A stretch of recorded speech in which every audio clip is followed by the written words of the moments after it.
Welcome to our latest Hardman Talks production with a presentation on Chesnara.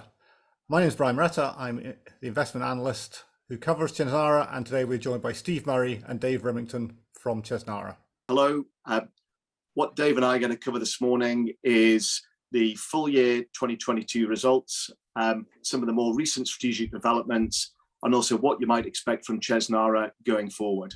I'll start off our presentation by giving a quick overview of some of the things that we've been up to across the course of the last year. I'll hand over to Dave, who will talk about the results in a little bit more detail, and I'll finish by talking about some of the future strategic developments that we expect here at Chesnara. So firstly, here are the four things that we think investors can expect from Chesnara. Firstly, they can expect that we'll have a strong line of sight to sources of economic value growth, and that supports the underlying strong long-term cash generation that we see here at Chesnara that ultimately leads to dividends for shareholders. Secondly, we have a strong Solvency II position that's proved highly resilient across a whole bunch of different market conditions. Thirdly, and something that's unique to Chesnara, we're used to doing M&A. We've got a flexible framework and we've got a proven track record over the years of delivering value from acquisitions. And finally, we believe that we've got an experienced management team supported by an experienced board that's very focused on sustainable shareholder value creation. So looking at some of the things that we've done over the last year, let me start with M&A. We completed the acquisition of an insurance portfolio from Conservatrix in the Netherlands on the 1st of January. And we also completed the integration of Ravijn Leven into our Dutch subsidiary Vaard. And we continue to progress well with the integration of Sanlam Life and Pensions into our UK subsidiary Countrywide Assured. More recently, we also announced the acquisition of a portfolio of individual protection policies from Canada Life. On the results themselves, the cash result has again been strong across the group, with group-based cash generation of 83 million and our underlying metric, group commercial cash generation, generating 47 million. The balance sheet has remained strong, with solvency at 197%, and that's well above our usual operating range of 140 to 160%. We have seen a reduction in the economic value of the group across the year, and that's been predominantly driven by falls in equity markets, particularly in Sweden and the Netherlands. Commercial new business profits remain steady at around 10 million, and we've increased the full year dividend again by 3%, and that represents the 18th year of consecutive rises. Now, sometimes at Chesnara, we forget how impressive that dividend track record has been. And the slide here shows that really impressive record where we've increased the dividend consistently over a very long period of time. And that is unrivaled in our UK listed insurance sector. Looking then at further things that we've done over the last year, we've been a little bit more active, particularly with regards to capital actions. Last February, we raised 200 million of Tier 2 debt, specifically to support the group's M&A strategy. And we've deployed over half of that already.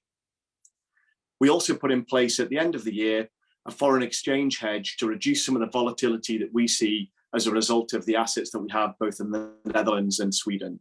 And that also had a positive result on cash generation. And finally, for the first time, we've set some long-term sustainability targets that you can see here in the slide, where we're aiming to have net zero financed emissions by 2050 and net zero operational emissions by 2028. So I'll now hand over to Dave, who'll take you through the financial result in a little more detail. Over to you, Dave. Thanks, Steve. My name is David Rimmington. I'm the Group Finance Director. The Chesnara results are sensitive to external economic conditions, and the slide I'm looking at showing you now shows some of the major impacts in 2022. As Steve mentioned, equity markets fell quite markedly in the year, and particularly in Sweden, where the main index was down 25%. And what you can see here is that has a negative impact on the economic value of the group, being the long-term value. Importantly, as and when equity markets recover, we would expect that value to come back. And some of that has come back in the early part of 2023. The second metric we look at is cash generation. This funds the dividends Steve's been talking about. And you can see the impact of equity movements on cash generation is more modest and slightly more complicated. But depending on the measure, the technicalities are the small positive or small negative. Bond yields, as we all know, increased quite significantly in the year. That's good for both cash generation and value. Credit spreads widened, which conversely is negative for cash generation and value. Relatively small FX impacts, and actually, given the rate of inflation, the level of the impact inflation has had on our results is relatively modest. So with those macroeconomic conditions in mind and that backdrop, if I just go through some of the more detailed results, taking cash firstly. So we have two cash metrics, and just a quick reminder, we define cash generation as the movement in Solvency II surplus. That means it's a relatively technical measure.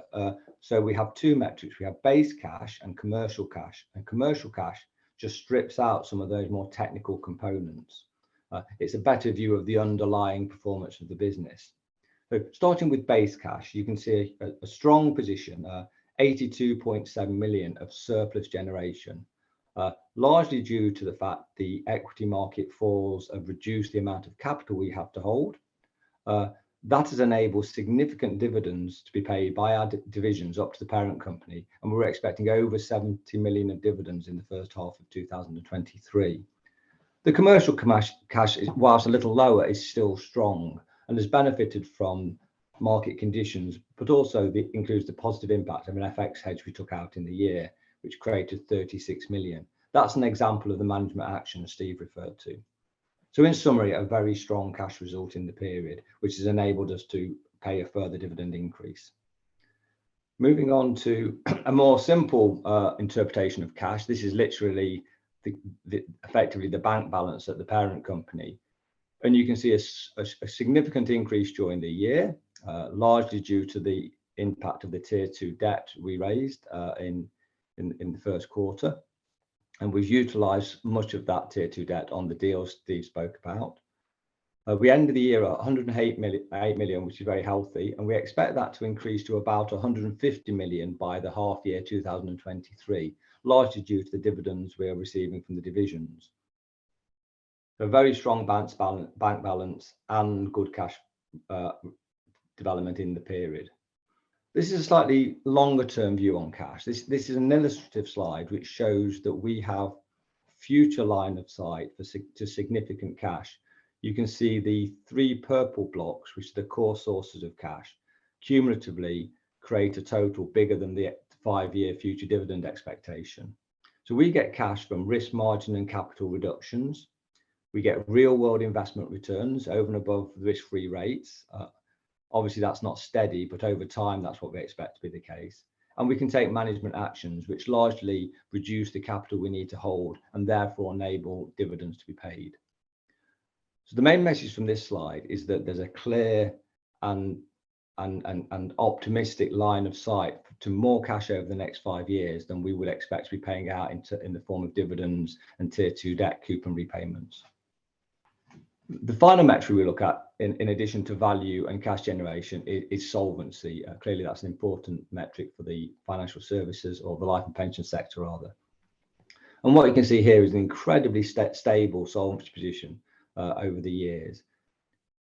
Because of the Tier 2 debt, actually at the end of 22, we're at a uniquely high position of 197, but we would expect that to reduce back down to within the normal operating range as and when we utilise that extra Tier 2 debt on acquisitions.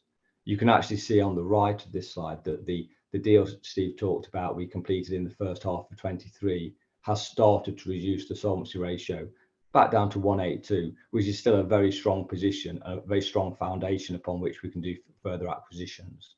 So I've talked about the economic value results in the year and kind of a relatively large fall in value due to economic conditions. But what this slide shows is that we do see 5 key sources of future value growth, all of which aren't baked into the economic value we report in our accounts.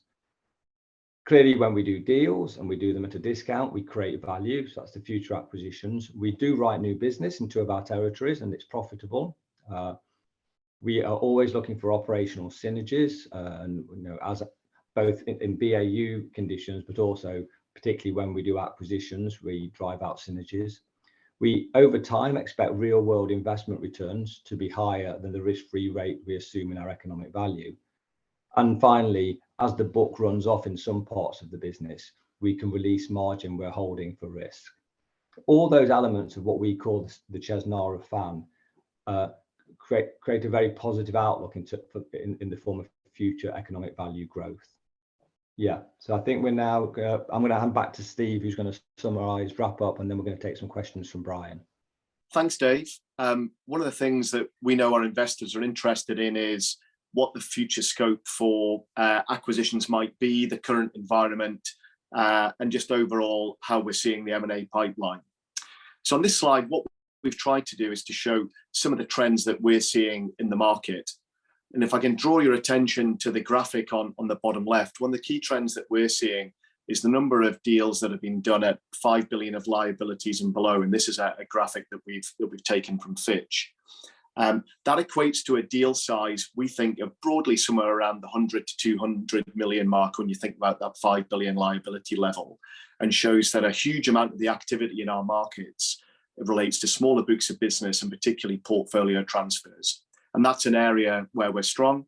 You need regulatory licenses, existing operations and people in order to be able to extract these portfolios from larger insurance companies. And we've got a track record over the years of doing that quite consistently. In terms of some of the things that we're seeing driving M&A activity, I'd point you to kind of three trends from the chart on the right-hand side. We're seeing people focus more specifically on geographies. In Europe, we've seen a number of the large insurers starting to pull portfolios back down to core territories that they're interested in. Operational simplification and transformation. So a number of people are dealing with legacy systems, and when they come to these smaller portfolios that may not be quite as core to the group's strategic direction, we can present an opportunity for those businesses not to upgrade these portfolios onto their platforms, but instead to use an inorganic solution. And we are seeing large insurers as well being slightly more discerning about their uses of capital, and perhaps seeing a small disposal as a way of releasing capital that can be deployed elsewhere in the group. Looking then at our capability and where we see our key strengths, we are a UK listed organisation, and we think that demonstrates we've got high standards of governance. We've got good relationships with regulators, and we can continue to deliver strong customer service across our books.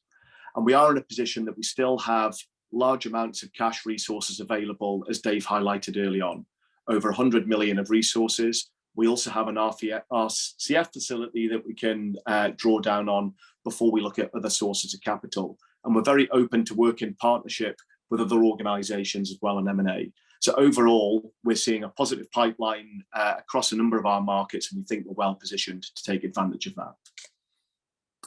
So when we look at the year that's just passed, we've seen strong cash generation yet again from the group, and we've again increased our full year dividend for the 18th year in a row. New business has been steady. We have clear line of sight to future cash generation that Dave's talked about, particularly over the next 5 years. And we have multiple value levers that are available, including M&A, where we continue to have a positive outlook. So with that, Brian, I think we'll end the presentation and open up for some questions. Thank you very much. That's been a very good summary, I think. I think what I'd like to do is ask questions in three areas. I'd like to maybe start with the operational areas and maybe flesh out a couple of details. So in the past couple of years, we've had some issues about new business, particularly in Sweden. And I was wondering how new business is developing in Movestic, which is Swedish business, and Skilden in the Netherlands. Sure. So you're right to point out, Brian, that over the last 2 years, we have seen far larger transfers out from the group pensions business that we have in Sweden. Pleased to say, as we've looked at the start of the year, those transfers out have returned to kind of market norm levels, as we would call them. As a reminder, we saw the main cause of those transfers out being caused by a competitor in the market with a very, very aggressive pricing offering, and that now isn't existing in the marketplace. In terms of kind of the first part of the year, we've seen a kind of faster start to sales than we certainly saw in 2021. that transfer issue seeming to return to normal. So overall, we see Sweden in a more positive place than maybe we've seen over the last couple of years. So hopefully some green shoots there and some opportunities for further value growth. For Skilden, we saw the result last year as a strong one. The term insurance market that Skilden operates in the Netherlands is quite strongly linked to the mortgage market. And overall, actually, we saw the mortgage and the housing market decline in the Netherlands. So the fact that Skilden actually increased its market share and overall grew sales in commercial value in the year, we saw as a very good result. Looking at the start of the year, the housing market remains dampened. So I don't think we're expecting high levels of growth from where we are, but the business continues to perform well. And there are some other opportunities available to that business in the market that we're seeking out. One of the things that we're not asking these businesses to do is to chase unprofitable market share. And Dave, in his presentation, talked about the strong focus that we have on profitability. So we'd far rather the teams remain disciplined on the business that they write, as opposed to going for a kind of headline market share level that ultimately doesn't provide the group with margin and further commercial value. So overall, we're seeing kind of positive progress, Brian, but still some challenges in the Netherlands, particularly when we look at the housing market at the moment. Mm-hmm. Yeah. It does look like things are generally going in the right direction, which is always good news. Yeah. I'd also like to ask about costs, because obviously inflation has been sort of one of the main topics of discussion for the last sort of year or so. Clearly, that's going to knock effect. I know you've had IT projects being implemented. So how have costs been progressing? Yeah, Brian.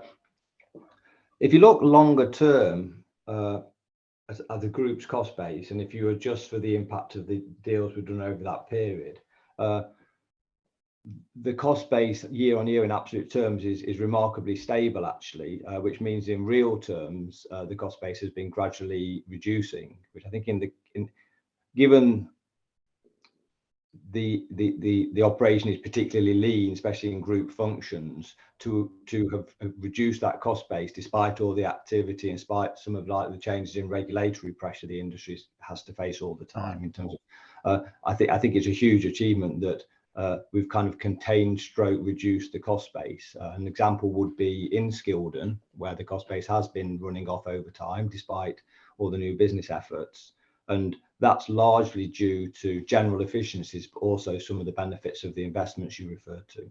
So I think one of the strengths of the company is its tight cost control, and actually not letting some external pressures which could drive costs up affect us. So on that matter of external pressures, inflation is obviously something just to refer to.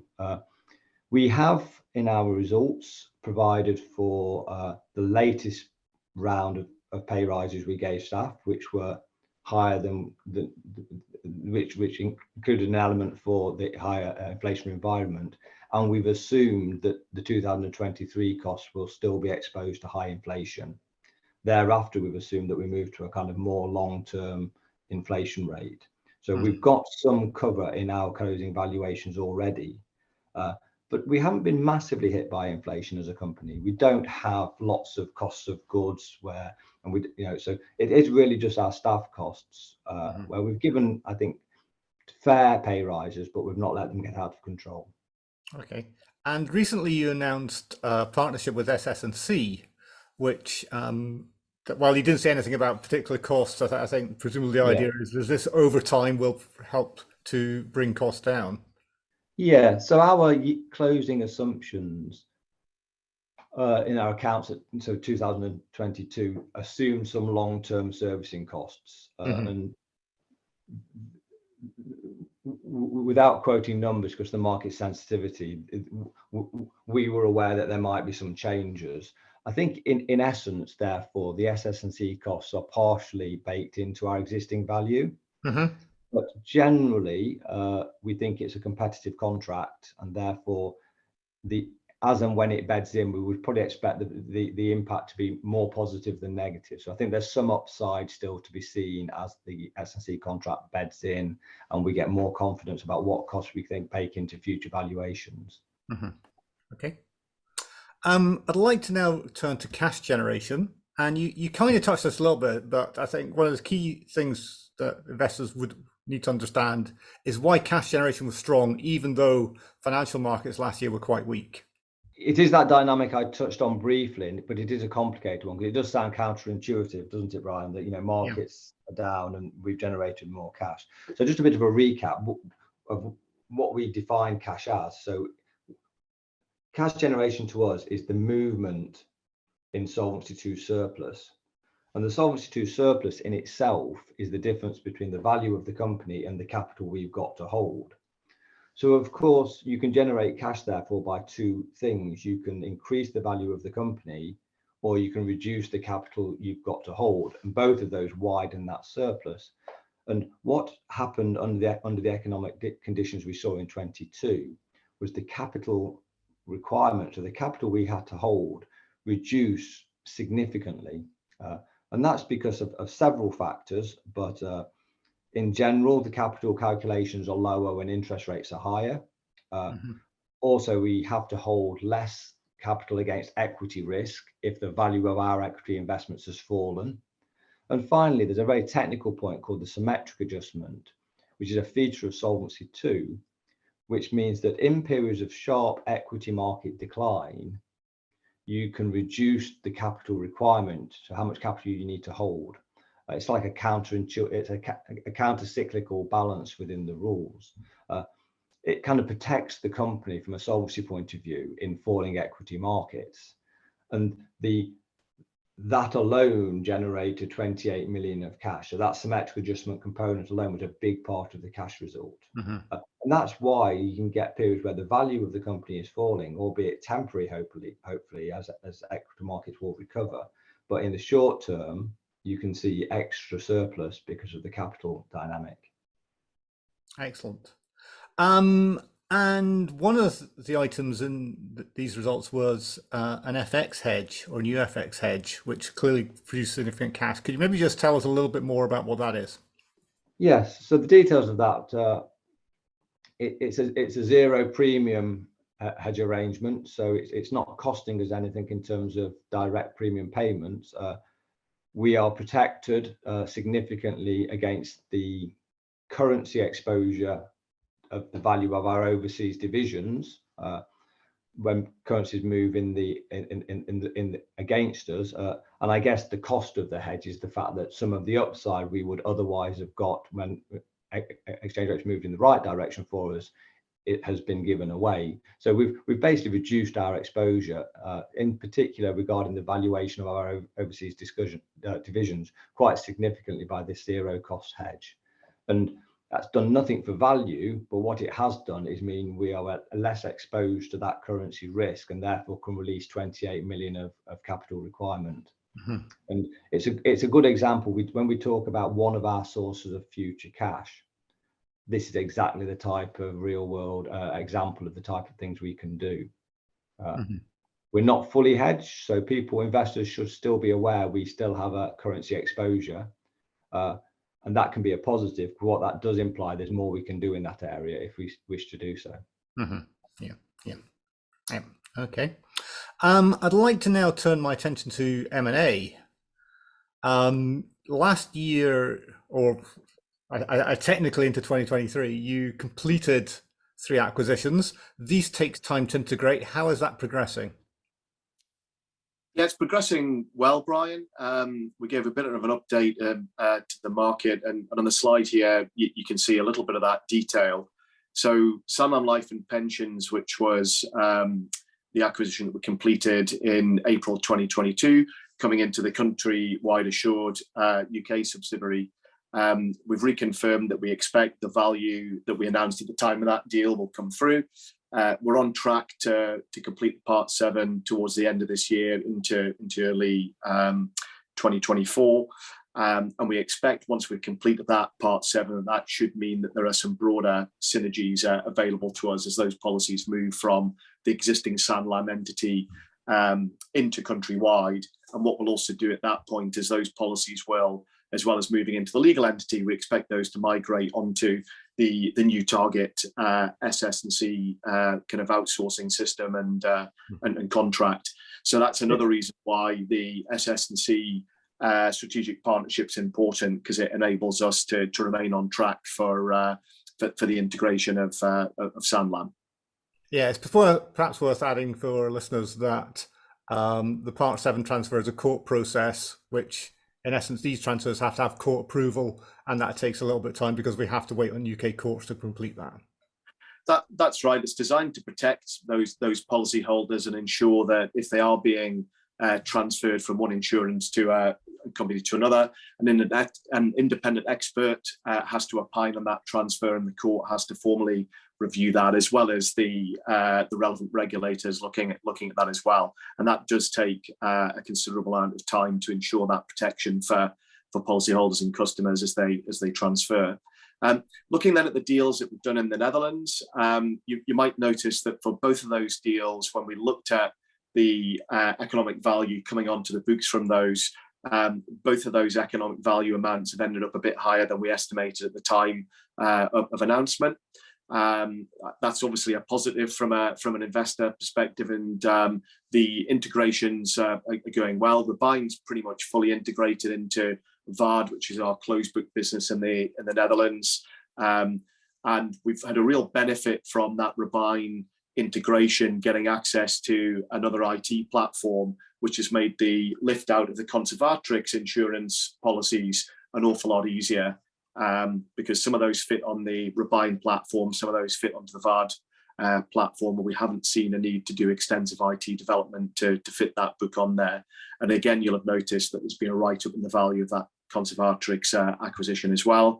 We're now in the process of writing to customers and telling them that they can restart their premiums in conservatrix, which they haven't been able to do for the last 3 years because they've been wrapped up in this bankruptcy situation. So we're feeling positive about all three of those integrations. I mentioned Canada Life up front in my presentation. So obviously very, very early days in terms of the lift out of that book from Canada Life. Just a reminder of the economics there. So we paid 9 million, and we expect a 7 million increase in the economic value. And there's also a kind of fast payback from that book. We stood up teams already, as Canada Life had, to start the Part 7 process and also look at that migration as well. So we've made a good start to that, albeit just over the last week or so. But we're pleased again to show that there was another acquisition there that was available to us. That's our fifth in the last 2 years. So hopefully anybody that was wondering whether we can find M&A and be active, I think we think we've answered that question pretty categorically. So. Yeah. As we were preparing for this, we were sort of wondering when the next deal is going to be, because we never know. But actually, it's happened during our preparation, which is quite nice. Where does that leave you in terms of the resources you have for future deals? Yes, Brian. So if you recall, I mentioned that we've got about 150 million of free liquid cash resource in the parent company bank account. Now, naturally, we would require to hold some of that, to kind of almost for normal working capital and risk management purposes. But we would be comfortable spending at least 100 million of that on a deal. So there's an instantly available, very liquid source of funding of 100. We have a revolving credit facility, which we've drawn down on in the past. At the moment, that facility is at a zero balance. So subject to making sure we controlled our leverage position, we would have availability of another 150 million via that revolving credit facility. As I say, we'd have to be, to the extent we could use short-term debt, would need to be balanced with the overall group's leverage ratio. But there is some capacity there, especially for some short-term funding. So they're the most simple sources of funding. And then, of course, we've always got recourse on equity. We've done lots of equity-based deals in the past. Smaller equity raises are relatively simple. I think we've got a supportive shareholder base, and The track record on getting equity has been very positive. And then we are open to more kind of more complex arrangements if the right deal required it. So, conceptually, the idea of doing a deal in partnership with someone else would be an option, or deals where there's a share ownership element to the funding model. Yeah. And given what's happened in the markets recently, presumably that changes people's perspectives on M&A, sellers' desire to sell. How do you see the current sort of supply, if you like, of potential deals? Yeah, I think. I mean, I suppose the kind of glib answer in a way, Brian, is it depends on the situation. But I think if you split things into two, I think where there's been a kind of compelling strategic reason for somebody to look at these transactions, I think the macro tends to be secondary, particularly if it's these smaller deals. So if one of the things that you've decided as an organization is that there's a portfolio of business that isn't core, you've got a transformation underway, whether equity markets are kind of strong or weak, or where interest rates are, is probably secondary for most organizations. And we've certainly seen a number of deals being done across Europe and the UK against that, a slightly more volatile economic background. And you've seen a compelling strategic reason why people are doing that. We've done this small deal with Canada Life, where they had certainly they've decided to close that book to new business. They've got an ongoing transformation program, so we've created a really good win-win for both organizations there, that we can take that portfolio, look after it well, hopefully generate some good value for shareholders. And they've found a longer term solution for a business that was no longer core to them. We've seen Royal London doing a transaction with Aegon more recently, again, where a larger book of individual protection business has been closed to new business and will transition to Royal London over as part of their ownership, and will probably allow Aegon to simplify the underlying operating structure that they have. And we've seen some similar things in Europe.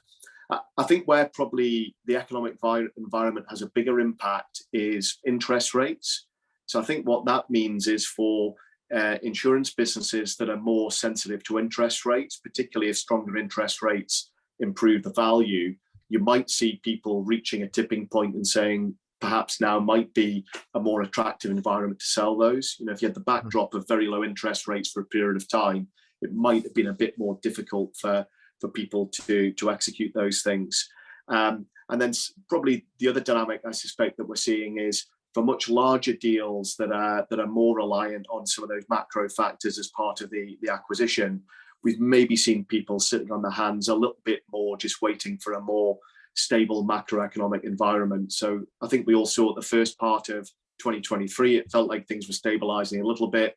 We've then had this issue with US banks, which has created further volatility, particularly in equity markets. We've probably seen interest rates continuing to rise a little bit faster than maybe commentators were expecting last year. I think if you see that stabilize, that might give people more confidence to bring some larger portfolios to markets as well. We've probably seen inflation being less of a driver than you might think. Maybe people would have been expecting some cost pressures coming through that were driving insurers to offload books because of inflation. But Dave alluded to this earlier on. It's not that insurers are completely immune from inflation, but perhaps they're less impacted by inflation than other industries. So that we haven't yet seen as a factor that's driving a rush of M&A into the market. So those are the sorts of things certainly that we're seeing at the moment from a kind of macro perspective. Okay. Thank you very much. Are there any final comments you would like to add before we sign off? So I think, Brian, hopefully what investors have seen again from Chesnara is in this kind of extraordinary market environment that we've seen over the last year, that the business has continued to deliver. You've seen strong cash generation. The balance sheet has remained resilient and robust. We've got a good, strong solvency ratio. We've prosecuted a bunch of capital actions and been active on M&A, and we've yet again increased the dividend. So I think in terms of the things that people would hopefully have expected from Chesnara, we feel that we've delivered that, and we remain positive about the outlook, particularly for doing further acquisitions in the medium term. So Look, we think Chesnara is an attractive stock for investors, but Dave and I, as shareholders, of course, would say that. So I think that's in summary what we would like people to take away about Chesnara. Great. Thank you very much for your time today, gentlemen. Thanks, Brian. For those who are viewers, please subscribe to Hardman Talks using the buttons, and also you can get the latest research reports from Hardman & Co website. Thank you.